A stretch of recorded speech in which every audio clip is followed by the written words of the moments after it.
আসসালামু আলাইকুম এভরিওয়ান। আশা করছি সবাই ভালো আছেন। বিকেলে চায়ের সাথে খাওয়ার জন্য মুসমুসে একটি নাস্তার রেসিপি শেয়ার করছি, যেটা বানানো যাবে হাতের কাছে থাকা উপকরণ দিয়ে। পেঁয়াজ আর ডিম তো আমাদের কিচেনে সবসময় থাকে। ডিম পেঁয়াজ দিয়ে আজকের এই মুসমুসে বিকেলের নাস্তা শেয়ার করছি। চায়ের সাথে এরকম মুসমুসে নাস্তা একদম জমে যাবে। আর আজকের এই বিকেলের নাস্তার জন্য নিয়েছি প্রথমে 1 কাপ পেঁয়াজ কুচি আর একটি ডিম। এই ডিম আর পেঁয়াজ প্রথমে একটি বড় বাটিতে নিয়ে নিয়েছি সব কিছু উপকরণ একসাথে মেশানোর জন্য। এই ডিম পেঁয়াজের ওপর পরিমাণ মতো লবণ দিয়ে দিচ্ছি। পেঁয়াজটা এখন লবণের সাথে মাখিয়ে কিছুটা নরম করে নিচ্ছি। লবণ দিয়ে যখন পেঁয়াজটাকে ভালোভাবে মেখে নেবেন, তারপর পেঁয়াজটা নরম হয়ে যাবে। পেঁয়াজটা যখন নরম হয়ে গেছে, এখানে আমি 1/2 কাপ দিয়ে দিচ্ছি বেসন, 2টা কাঁচামরিচ কুচি, সামান্য পরিমাণ হলুদ ও 1/2 চা চামচ মরিচের গুঁড়া। সবগুলো উপকরণ একসাথে মিশিয়ে নেব। হাতের কাছে যদি বেসন না থাকে, আপনারা এখানে চালের গুঁড়া, ময়দা বা আটা নিতে পারেন।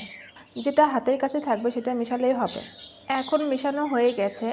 আর এই নাস্তাটা বানাতে সবচাইতে সময় কম লাগে। যখন মেশানো হয়ে যাবে তখন হাতটাকে ক্লিন করে হাতে একটু তেল লাগিয়ে নিচ্ছি।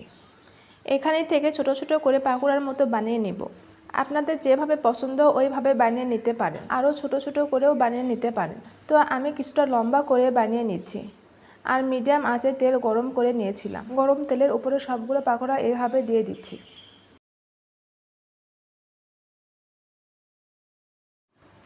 আর মিডিয়াম আঁচে একটু সময় নিয়ে ভেজে নিচ্ছি, যাতে উপরে ক্রিস্পি হয়। এক পাশে হয়ে গেলে অন্য পাশে উল্টিয়ে দিচ্ছি। এভাবে কালার আসা পর্যন্ত উল্টে পাল্টে বেশ কিছুক্ষণ ভেজে নেব। আর এখন দেখতেও কালারটা চেঞ্জ হয়ে গেছে, আর উপরটা অনেকটাই মুচমুচে হয়েছে। ঠিক এই পর্যায়ে তেল ঝরিয়ে উঠিয়ে নেব। আমি আবারও বলে দিচ্ছি, হাতের কাছে যদি বেসন না থাকে, স্বাদের কোনো পরিবর্তন হবে না। আপনারা চাইলে আটা ময়দা দিয়েও বানিয়ে নিতে পারেন ঝটপট। এখন তেল থেকে উঠিয়ে নিচ্ছি। একটি প্লেটে ঢেলে সসের সাথে পরিবেশন করলে এইরকম একটা মুসমুসে নাস্তা খেতে দারুণ লাগে। চেষ্টা করি প্রতিটা রেসিপি সহজ করে শেয়ার করতে। আর আমার এইরকম সহজ রেসিপি ভালো লাগলে আমার পেজ ফলো করে রাখবেন। আর বেশি বেশি লাইক, কমেন্ট ও শেয়ার করতে ভুলবেন না। সবাইকে ধন্যবাদ জানাচ্ছি। আজকে এখানেই বিদায় নিচ্ছি।